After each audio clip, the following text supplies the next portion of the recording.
I still remember the day Olivia was born. I was 5. And Mom and Dad told me I was going to be a big sister. They said it would be wonderful, that I'd have a best friend for life. What they didn't mention was that I'd also become invisible. My name is Eleanor. And growing up in the Mitchell household meant learning early on that there was a clear hierarchy. Olivia at the top. And me somewhere below the family dog. It wasn't subtle either. Every morning, Mom would make Olivia's breakfast to order. 2 eggs. Sunny side up. Toast cut diagonally. Just how my princess likes it. While tossing me a box of cereal. The differences showed up everywhere. When I needed braces, Dad complained about the cost for months. 2 years later, Olivia needed them too. And suddenly money was no object. They even got her the fancy clear ones I'd begged for but been denied. My straight A's were met with distracted nods. While Olivia's C+ in math earned her a celebratory dinner at her favorite restaurant. Birthday parties were another sore spot. Mine were simple affairs. Supermarket cake. A few friends in the backyard. Olivia's? They were full-blown productions with bounce houses. Hired entertainers. And Cuss Henry made cakes. I once overheard Mom telling her friend, "Well, Olivia just appreciates these things more. Eleanor so practical." The worst part was watching Olivia change. She started out as a sweet kid. We used to build blanket forts together and make up silly stories. But year after year of being treated like she could do no wrong took its toll.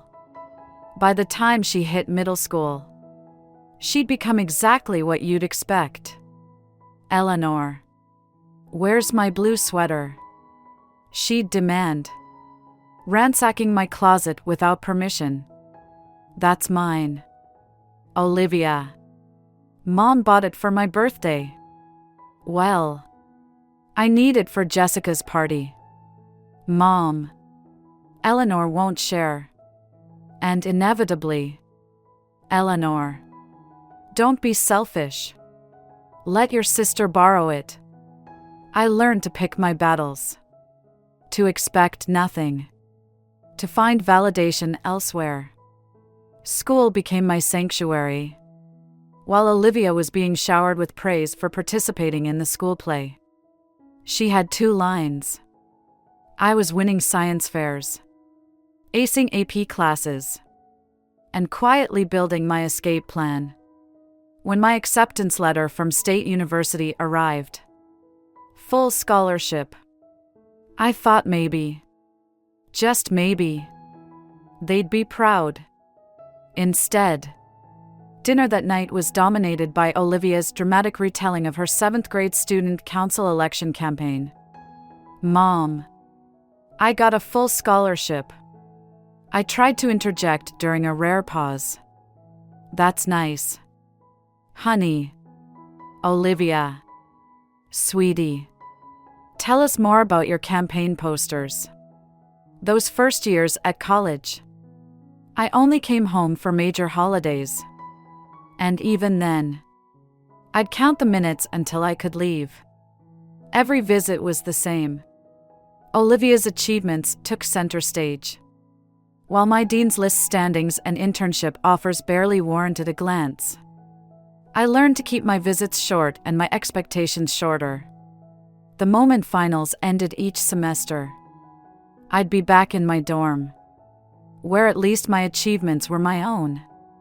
And nobody compared them to a younger sister's mediocre ones. During my junior year at State, I got a Facebook message that would change my life. "Hey, remember me? Daniel Harrison from Kennedy High? I was a senior when you were a freshman." Of course I remembered him. The cute guy from the debate team who'd never given me a second glance back then. We started chatting daily, sharing college stories and memories from high school. He was working as an engineer back in our hometown. And something just clicked between us. After graduation, I moved back home and landed a job at Turner & Associates as a project manager. Daniel and I met for coffee my first week back. That coffee turned into dinner. Dinner turned into dating. And before I knew it, we were apartment hunting together. The only dark cloud was my parents' continued indifference. They barely acknowledged my new job or relationship. Too busy fretting over Olivia's college experience. She's having such a hard time adjusting. Mom would sigh during our rare phone calls. Not everyone can just breeze through college like you did. But I had Daniel's family to make up for it. His parents, Henry and Sarah, welcomed me like the daughter they never had. And his sister Grace became the sister I'd always wanted Olivia to be. They came over for dinner weekly, helped us furnish our apartment, and actually cared about my career progress. "We're so proud of you both," Sarah said at our small wedding 2 years later. It was a simple ceremony in Daniel's parents' backyard. Just close friends and family. My parents came, of course, but spent most of the reception talking about Olivia's summer internship. Life felt perfect. I was excelling at work, happily married, and finally part of a family that valued me. When I got pregnant a couple of years after the wedding, I thought things couldn't get any better.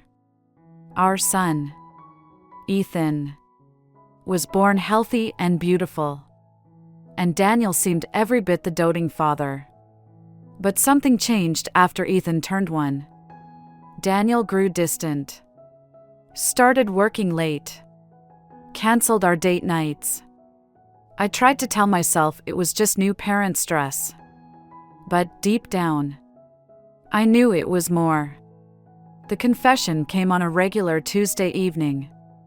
I was feeding Ethan in his high chair when Daniel walked in, looking like he hadn't slept in days. "I need to tell you something," he said, his voice shaking. "I've met someone else. Her name is Jessica. She's a client at work. And I'm in love with her." The divorce was quick and surprisingly civil. Daniel moved to Colorado with Jessica, but insisted on paying generous alimony and child support. "I may be a terrible husband," he said during our last meeting, "but I won't be a terrible father." I sat in my lawyer's office after signing the final papers, holding Ethan close. At 2 years old, he was too young to understand why Daddy wasn't coming home anymore. After the divorce, Daniel's family became my lifeline. Despite everything that happened with their son, Henry and Sarah remained devoted grandparents to Ethan. And Grace was the best a kid could ask for. Ethan would light up every time we visited their house, running straight to the toy corner they'd set up specially for him. Henry would get down on the floor to play with trucks, and Grace always had some new game or craft project planned. My own parents' house was a different story entirely. I tried visiting them occasionally, hoping they'd want to build a relationship with their only grandchild. But it was painful to watch their indifference. "Eleanor, don't let him touch that vase," Mom would snap, barely looking up from her magazine. "And make sure he doesn't run around too much. He'll scratch the hardwood floors." Ethan would cling to my leg, sensing the cold atmosphere. The contrast became even more stark when Olivia would show up during our visits. "There's my successful girl," Dad would beam as Olivia breezed in, talking about her new job at some trading company. They'd completely ignore Ethan's attempts to show them his latest drawing, too busy hanging on Olivia's every word about office politics and client meetings. Those visits became less and less frequent. Instead, I focused on what I could control: my career, and creating a stable, loving home for Ethan. With Grace and her parents happy to help with childcare, I started taking on more challenging projects at work. The Singapore account is high risk. My boss warned when I volunteered to lead it. No one's been able to close this deal in 3 years. I can do it, I said firmly. And I did. 3 months of late nights, video calls across time zones, and detailed proposals later, I not only closed the deal, but expanded it to twice its original size. More successful projects followed. Each one built my reputation further, until I was the go-to person for our most challenging clients. The promotion to senior account director came with a corner office and a salary that made my eyes water. To Eleanor Mitchell, my team toasted after I landed the Microsoft account. The miracle worker. The bonus from that deal was the final piece I needed. That weekend, I took Ethan house hunting. This one has a park nearby, the realtor said, showing us a beautiful 3-bedroom apartment. And the school district is excellent. Ethan ran from room to room, excited about having his own space for all his toys. I watched him exploring. Calculator app open on my phone as I ran the mortgage numbers one more time. We'll take it, I said. That night, as I tucked Ethan into his bed at our old apartment for one of the last times, he asked, "Mommy, are we really getting a home? With my own room? With your own room and a special art corner and space for all your books?"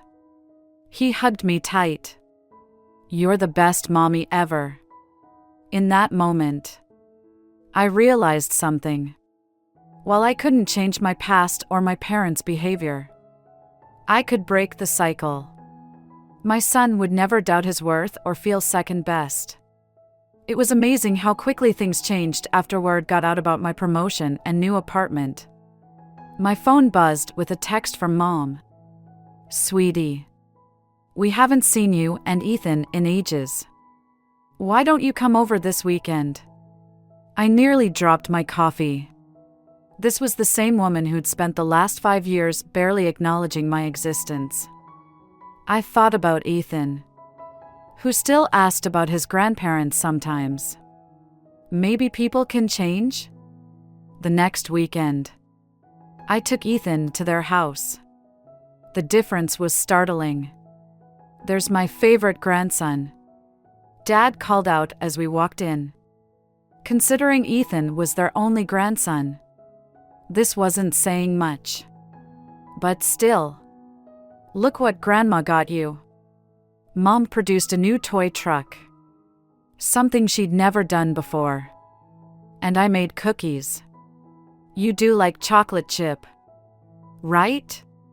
Ethan, too young to remember their previous indifference, was delighted.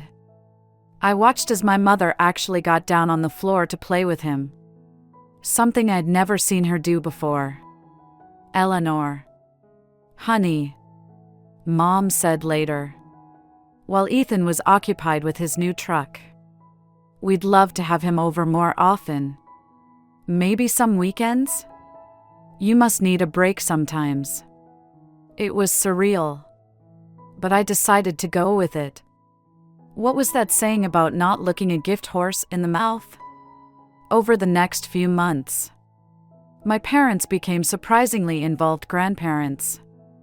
They started asking for Ethan to stay over on weekends, and I used that time to catch up with Grace. "You seem happier," Grace observed during one of our shopping trips. "More relaxed. It's nice seeing them finally make an effort," I admitted, even if I know why. The why became clearer when the requests started coming. Small at first. Mom needed help with a plumbing bill. Dad's watch needed repair. Little things that were easy enough to cover with my new salary. Of course I'll help, I said each time, remembering all the dance lessons and summer camps they'd paid for Olivia but denied me. It felt good, in a way, to be the one they turned to now. Then I heard about Olivia through the family grapevine. Her job at the trading company wasn't going as planned. She'd been passed over for several promotions. It's just office politics, Mom defended during one of our new regular family dinners. They don't recognize talent there. The requests for money grew larger. A new refrigerator. Home repairs. Then came the big one. Sweetheart, Dad said one Sunday, while Ethan was napping upstairs. We've been thinking of getting a new car. The payments would be a bit steep for us. But with your new position. How much? They named a figure that would have made me choke a year ago. Now, it was manageable. We'll pay you back, Mom assured me. But we both knew they wouldn't. I agreed anyway. Maybe it was validation I was buying. Or maybe I just wanted to prove something to myself. Either way, I started sending them a check each month. For the car payments. Just be careful, Grace told me over coffee the next day. Money has a way of complicating things. I nodded. But inside I was thinking, how complicated could it get? I had more than enough. And if buying my parents' attention meant Ethan got to have grandparents in his life, wasn't that worth it? It started as a normal Tuesday at work. I was in the middle of a client presentation when the first wave of pain hit. Sharp and sudden, making me double over in my chair. Call an ambulance, I heard someone say. She's white as a sheet. Everything after that became a blur of movement and voices. The paramedics arrived quickly, helping me onto a stretcher while I tried to focus through the waves of pain. Classic appendicitis, some Henrys.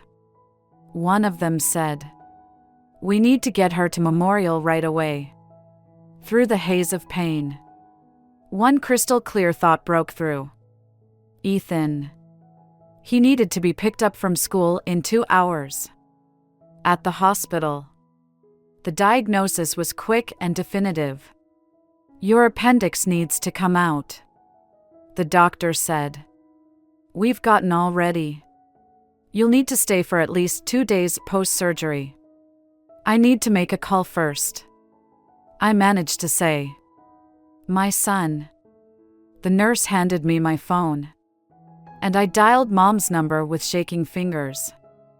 She picked up on the 4th ring. Mom, I said, trying to keep my voice steady. I'm in the hospital. It's my appendix. They need to operate right away. Could you please pick up Ethan from school? I'll need someone to watch him for a couple of days while I recover. There was a pause. Then, oh, honey, that's not possible. Your father and I are getting ready for Olivia's promotion party. She finally made junior executive at her company.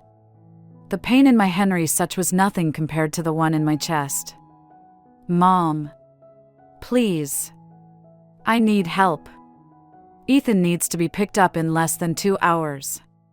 Well, that's really not our problem, she said, her voice suddenly cold. We are in a hurry to go to a restaurant where there will be 50 people. We can't be babysitting. Babysitting? He's your grandson. Look, Eleanor. She sighed, as if I was being unreasonable. Ethan is your responsibility. He's always being so noisy and touching everything. It's really quite a burden. I couldn't believe what I was hearing. A burden. After everything I've done for you? I've been paying your car loan for the past year. Every time you needed money." She cut me off with a laugh that chilled me to the bone. "Oh. We won't be meeting your handouts anymore. Olivia's new position comes with an excellent salary. She's gonna help us. Instead of you." The line went dead. I lay there in the hospital bed. Phone still pressed to my ear. Tears mixing with sweat on my face. All those months of helping them. All that money. All those weekends of playing happy family. And this was what it came down to. The moment someone better came along. Ethan and I were back to being inconvenient afterthoughts. The nurse touched my arm gently. "Ms. Mitchell? We really need to prep you for surgery now." I nodded, already pulling up Grace's number on my phone. She picked up on the first ring. "Grace?" My voice cracked. "I'm in the hospital. Appendicitis. They're prepping me for surgery. Could you please pick up Ethan from school? I hate to ask. But text me the school details." She cut in immediately. "What time does he need to be picked up?" 2:30, Grace. "I'm so sorry to impose." "Stop it. Ethan is my nephew. Of course I'll get him. We'll have a sleepover at my place. Won't we?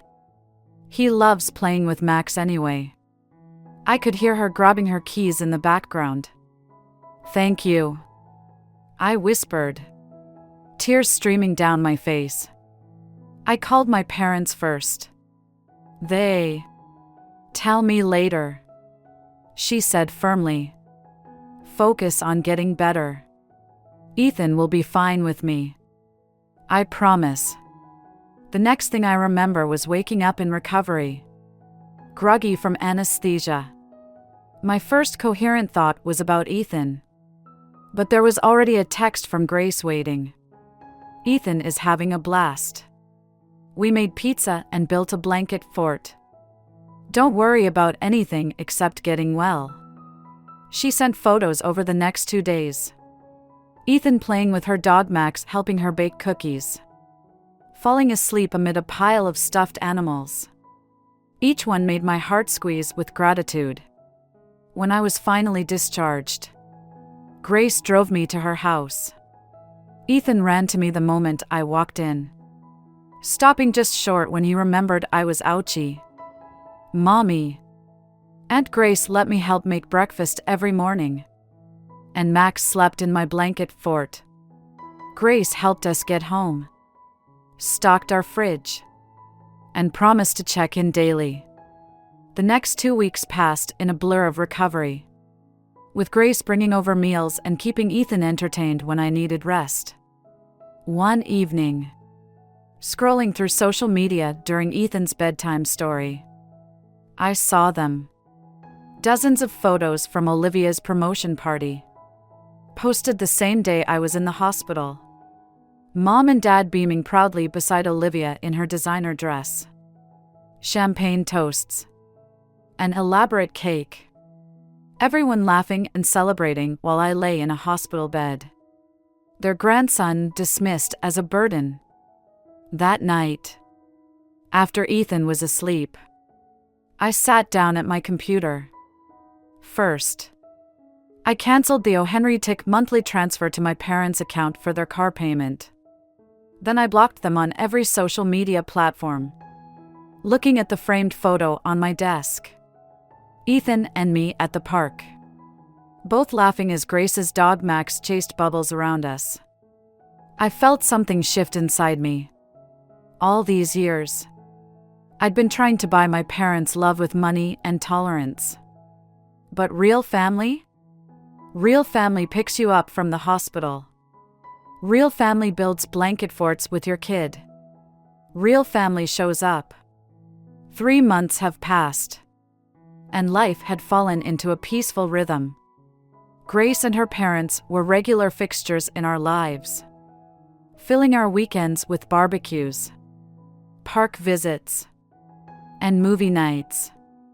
Then, on a quiet Sunday afternoon, my phone rang. Mom's number flashed on the screen. I stared at it for a moment, my hand hovering over the decline button, before deciding to answer. "Eleanor?" Mom's voice had that sugary sweet tone she always used when she wanted something. "How are you? Sweetheart? What do you want?" "Mom?" A theatrical sigh. "Well, since you ask, your father and I are in a bit of a situation. With the car payments." I felt a laugh bubbling up in my chest, but held it back. "Oh, yes. You see." She paused for dramatic effect. "We thought Olivia would help us, with her new position and all. But when we asked her, she refused. Can you believe it? Said she had her own expenses to worry about. After everything we've done for her." The irony was almost too much. "We were hoping," she continued, her voice getting smaller, "that maybe you could start helping with the payments again? Just until we figure something else out." This time, I couldn't hold back the laugh. It burst out of me, sharp and bitter. "Eleanor, this isn't funny. We could lose the car. You know what's funny, Mom? 3 months ago, I was being wheeled into emergency surgery, and you called my son, your grandson, a burden. You couldn't be bothered to help us, because you were too busy celebrating Olivia's promotion. The same Olivia who now won't give you a dime. We were just busy that day. You know how these events are?" "No, Mom. I know exactly what it was. I was useful when I was paying your bills. The moment you thought Olivia could replace me as your personal ATM, Ethan, and I became inconvenient again. That's not fair. We've always what? Always favored Olivia? Always treated me like I was second best? Always took my help for granted until something better came along? Eleanor, please. You called my financial help handouts. Remember? Right before you hung up on me when I was in the hospital. Well, guess what? The handouts are over. I'm done trying to buy your love. I'm done watching you treat my son like he's less than Olivia's designer handbags. I'm just done. But the car. I cut her off with another laugh. This one lighter. Almost free. Not my problem anymore. Goodbye, Mom. I hung up and blocked her number. Then did the same with Dad's. Through the open window, I could hear Ethan in the backyard, giggling as he played with Grace and Mac's real laughter. Real love. Real family. The calls started coming in waves. First from Mom's phone, then Dad's. When I didn't answer, their voicemails ranged from tearful pleas to angry demands. The text messages weren't any better. Eleanor, please. We're your parents. This is so selfish of you. We'll lose the car because of you. Each message only confirmed I'd made the right decision. Not one of them mentioned Ethan. Not one expressed regret for how they'd treated us. It was all about them. Their needs. Their car. Their feelings. After a week of this, I'd had enough. I blocked their numbers completely. Set up email filters to send their messages straight to trash. And finally felt like I could breathe again. You okay? Grace asked one Sunday afternoon as we watched Ethan and Max chase each other around her parents' backyard. Henry was at the grill, and Sarah was setting up the patio table for our weekly family dinner. You know what? I really am. I accepted the lemonade she offered. I keep waiting to feel guilty or sad. But mostly I just feel free. You gave them more chances than they deserved, she said, squeezing my hand. Sometimes the healthiest thing you can do is walk away. Mommy. Look what Grandpa Henry taught me. Ethan came running over, proudly showing off a new frisbee trick. I watched as Henry abandoned the grill to help Ethan perfect his throw, while Sarah called out encouragement from the patio. This was what family should be. People who show up not just for the good times, but for the hospital runs and school pickups too. These days, I don't know if my parents still have their car, or if Olivia finally stepped up to help them. I don't know if they're still throwing elaborate parties or lamenting their ungrateful eldest daughter. I don't check their social media. Don't ask mutual acquaintances about them.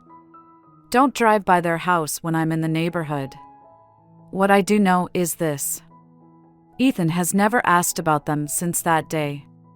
Children are intuitive. They know who truly loves them. He has grandparents who never miss his school plays, an aunt who builds blanket forts with him, and a mom who finally learned that love shouldn't come with conditions. Last week, Ethan brought home a family tree project from school. He'd drawn Henry and Sarah right next to me, with Grace and Max nearby. His father had a small branch of his own. We've kept things cordial there, with regular video calls and holiday visits. But my parents and Olivia weren't on the paper at all. Is this okay, Mommy? He asked, showing me his work. Ms. Bennett said family trees usually have more people, but I told her these are the only ones we need. I hung his drawing on the fridge, right next to the photo from his last birthday party. All of us around the cake. Genuine smiles on every face. It's perfect, baby, I told him. Absolutely perfect. Sometimes the family you're born into isn't the family you're meant to have. Sometimes you have to let go of the people who should have loved you to make room for the people who actually do. It took me 32 years to learn that lesson. But watching Ethan grow up surrounded by real, unconditional love, I'd say it was worth the wait.